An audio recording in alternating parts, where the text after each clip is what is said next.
Hello students, welcome to online classes of BSR Government Arts College, Alwar. I am Dr. Gayatri Yadav, Associate Professor in Geography. Students, we are doing the fifth paper of BA Honours Part 2, that is Political Geography.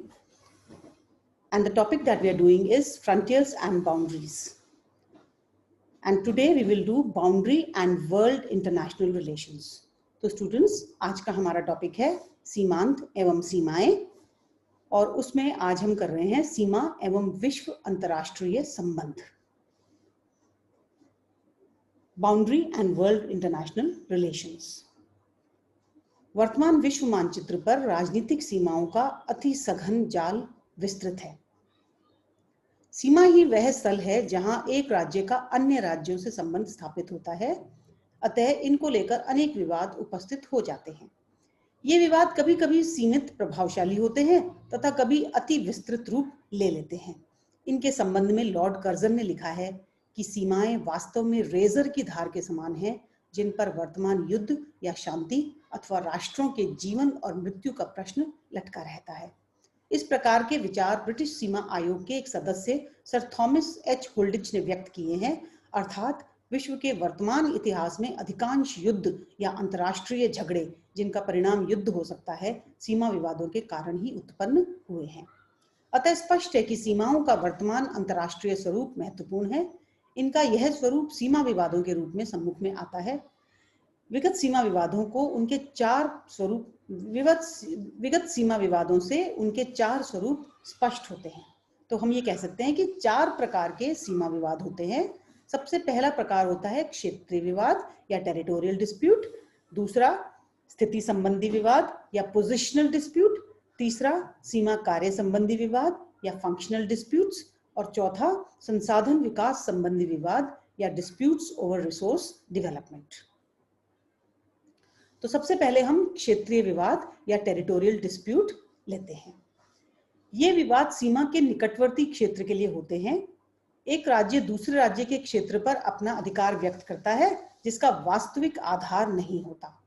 यह अधिकांशतः उस समय होता है जब सीमाएं सांस्कृतिक एवं आर्थिक तथ्यों से समता नहीं रखती हैं तथा विदेशी शक्तियों द्वारा आरोपित होती हैं। चीन का लद्दाख एवं नेफा के क्षेत्र में क्षेत्रीय विवाद मात्र अपनी शक्ति प्रदर्शित करने का ढंग था।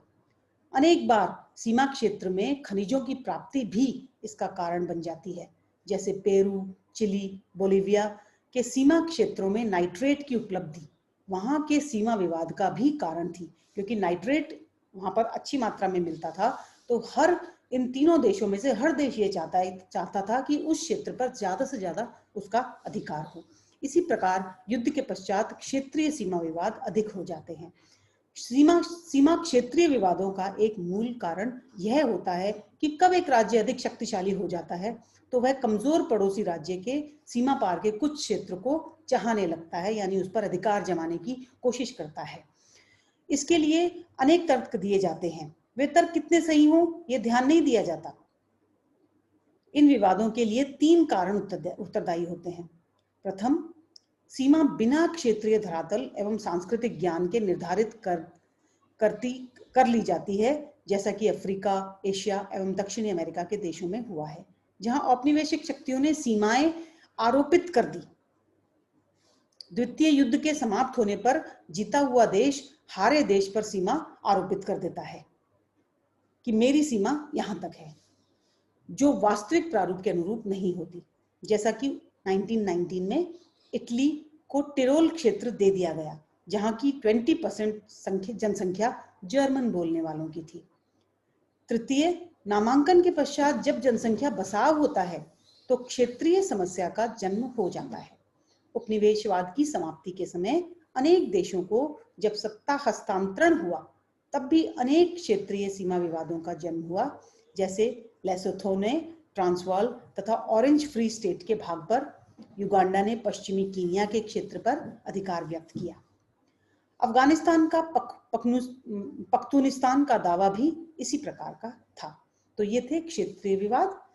अब हम दूसरे प्रकार के विवादों पर आते हैं, जिनको स्थिति संबंधी विवाद कहते हैं। ये विवाद सीमा की वास्तविक स्थिति के में स्पष्टीकरण को लेकर होते हैं। ये मुख्यतया सीमा के पूर्ण विकसित न होने के कारण होते हैं। सामान्यतया ये सीमाएं पूर्ववर्ती होती हैं। इस श्रेणी में अर्जेंटीना, चिली या भारत चीन सीमा विवाद आदि सम्मिलित किए जा सकते हैं। भारत चीन सीमा विवादों में दोनों देश सीमा अंकन चाहते हैं, किंतु दोनों द्वारा वर्णित सीमाओं में समानता नहीं है। इस कारण व्यक्त की गई सीमा का वास्तविक धरातल से समता न रखना भी होता है। स्थितिगत सीमा विवादों का कारण स्पष्ट करते हुए प्रेस्कॉट ने लिखा है कि जहां क्षेत्रीय विवाद का मूल कारण सीमा का सांस्कृतिक भूदृश्य पर आरोपित होना होता है, स्थितिगत विवाद सीमा विकास के पूर्ण न होने के कारण होते हैं। ये विवाद मुख्यतः सीमांकन के समय अधिक उत्पन्न होते हैं। कभी कभी सीमांकन में गलती रह जाने के कारण इन विवादों का जन्म बहुत बाद में होता है। इस प्रकार का एक चर्चित प्राचीन सीमा विवाद नाइजीरिया और कैमरून के मध्य था, जिसका उद्भव 1886 की आंग्ल जर्मन समझौता था। चीन तथा सोवियत संघ के मध्य अमूर और उसकी नदियों के संगम पर सीमा की स्थिति को लेकर प्रारंभ हुआ था। 1860 की संघीय सीमा को अमूर नदी के सहारे इसके ऊसरी नदी से मिलने तक तथा ऊसरी के सहारे दक्षिण के, वास्तव में इनके मिलन स्थल पर एक त्रिकोण द्वीप है। इस द्वीप की स्थिति दोनों में विवाद का कारण रही है। भारत पाकिस्तान की कच्छ से मिलने वाली सीमा यद्यपि निर्धारित है, फिर भी सीमा की वास्तविक स्थिति के संबंध में दोनों देशों के विचारों में भिन्नता होने से विवाद का कारण बन गई है। नदी के प्रवाह परिवर्तन से भी स्थिति संबंधी विवाद उत्पन्न हो जाते हैं या प्रारंभ हो जाते हैं। संयुक्त राज्य मेक्सिको सीमा विवाद इसी कारण हुआ। लाओस और थाईलैंड के मध्य मेकोंग नदी से संबंधित विवाद को 1926 के समझौते द्वारा सुलझाया गया। स्थिति संबंधी सीमा विवादों में सामान्यतया अति सीमित क्षेत्र ही प्रभावित होता है। तीसरा, सीमा कार्य संबंधी विवाद। सीमाओं के कार्यों को लेकर बहुत कम सीमा विवाद देखने को मिलते हैं। ये मुख्यतया उन क्षेत्रों में जहां सीमा आदिवासी क्षेत्रों जैसे सोमाली आदि से गुजरती है या जहां चरवाहों का नियमित स्थानांतरण होता है, जैसे अफगानिस्तान आदि में।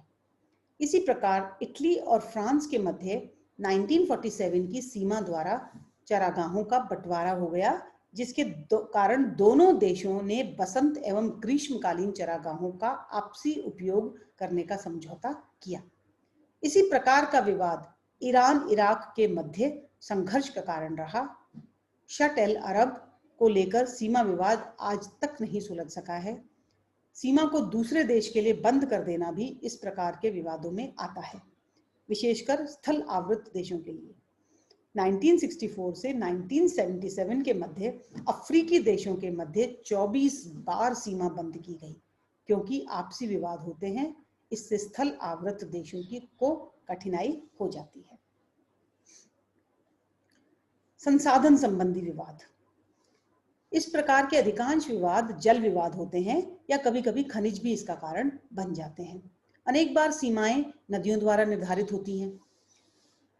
उनके जल उपयोग करने या झीलों के जल उपयोग या मछली पकड़ने के कारण भी ये विवाद उत्पन्न हो जाते हैं, क्योंकि दोनों तरफ जो देश होते हैं वो सोचते हैं कि दूसरा देश ज्यादा संसाधन का उपयोग कर रहा है या ज्यादा जल का उपयोग कर रहा है। नदियों के जल उपयोग को लेकर विवादों का जन्म होता है, विशेषकर वर्तमान समय में जो प्रत्येक देश जल विद्युत एवं सिंचाई हेतु नदी जल का उपयोग चाहता है।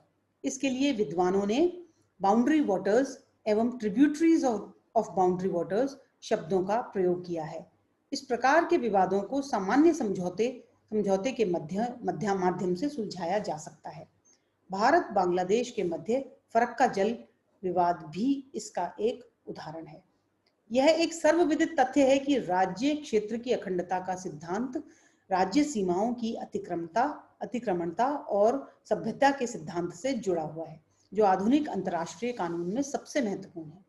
सीमा संबंधी विवाद एवं दावे राज्यों की उत्पत्ति के समय से ही चले आ रहे हैं और आज भी विश्व के अनेक देश इससे ग्रसित हैं। राज्य क्षेत्र पर स्वामित्व बदलने के 5 प्रकार हैं।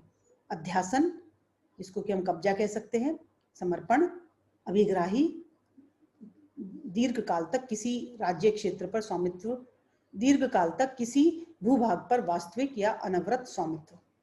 अभिवृद्धि और विजय, इसमें अंतिम प्रकार को वर्तमान अंतर्राष्ट्रीय कानून में अवैध घोषित कर दिया गया है। वर्तमान, इसका मतलब ये है कि वर्तमान अंतर्राष्ट्रीय कानून इस बात की अनुमति नहीं देता है कि आप किसी देश पर आक्रमण करें और उसकी भूमि को के ऊपर विजय करें। ये अंतर्राष्ट्रीय कानून में अवैध है। सीमा संबंधी प्रादेशिक विवादों को सामान्यतया आपसी समझ या समन्वय से सुलझाया जा सकता है। इन विवादों के समाधान के लिए जिन तरीकों का उपयोग किया जाता है वे हैं वार्ताएं, जो कि सबसे प्रचलित हैं, सबसे ज्यादा प्रचलित हैं, सद्प्रयास, मध्यस्थता, देशों या अंतर्राष्ट्रीय संगठनों अथवा राजनीतिज्ञों की जांच तथा समझौता आयोग, अंतर्राष्ट्रीय विवेचन एवं अंतर्राष्ट्रीय न्यायालय। स्पष्ट है कि सीमा एक ओर राज्य की सार्वभौमिकता निर्धारित करती है और दूसरी ओर अनेक विवादों का कारण भी होती है। आज सीमाएं केवल धरातल तक ही सीमित नहीं है, अपितु वायुमंडल में भी हैं। एयर स्पेस जो है, जो कि फ्लाइट्स के लिए यूज होता है, उसको भी दूसरे देश की अनुमति के बिना नहीं इस्तेमाल कर सकते हैं। ऊपरी आकाश का उपयोग आज स्वतंत्र रूप से नहीं हो सकता। राजनीतिक जटिलता के कारण सीमाओं का महत्व और भी ज्यादा होता जा रहा है। वास्तव में सीमाओं की सफलता का मापदंड वर्तमान समय में यह है कि कहां तक वे देश की सुरक्षा में सहायक हो सकती हैं, क्योंकि सीमाओं का मुख्य कार्य किसी भी देश को सुरक्षा प्रदान करना है कि अपनी सीमा के भीतर वहां के नागरिक एक स्वतंत्रता से और सुरक्षात्मक रूप से रह सके और सुरक्षा को महसूस कर सकें। तो स्टूडेंट्स, आज के लिए इस टॉपिक में इतना ही। Thank you and that's all for today.